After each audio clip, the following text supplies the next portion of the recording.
newyddion, chi sôn am y ddwy blaid sy'n mynd i drafod annibyniaeth mwyaf, Blaid Llafur, Blaid Cymru, hefyd cynrychiolydd Sean Jobbins o Yes Cymru a Jeff Williams-Jones yn arbenigol busnes ag arian. A'r beth sydd yn haro fi efo Carwyn George o Blaid Llafur, a'r hyn sy'n ymwneud i mi, ydy, mae'n iawn i chi fod yn siarad o blaid rhywbeth mae yna orymdeithiau di bod, mae'n erin cochion, a Blaid Llafur eisiau bod yn rhan o hynny, dyn nhw'n cael ei gadael ar ôl.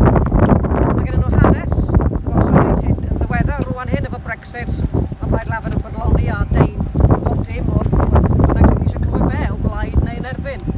So chi'n mynd yn ôl i 79 fel Blaid Llafur, mae yna hanes o ligor o gefnogi y datganoli'r adeg hynny, Gwasanaeth Gymru'r adeg hynny, mae'n gwirionedd doedden nhw ddim yn barod i weithredu. Os yw Blaid Llafur eisiau bod yn rhan o hyn,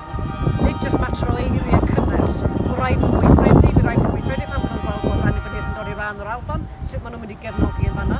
Os di hynny'n rhywbeth i Gymru ac i Blaid Gymru, mae yn anatod i'r hanes ni, dyna'n un o'r reswm o'r blaid i cael ei sefydlu. Os yw'n bwysig i Blaid Llafur, mae'n rhaid iddyn nhw hefyd actually wneud mwy na jyst siarad, ond gweithredu yn ogystal.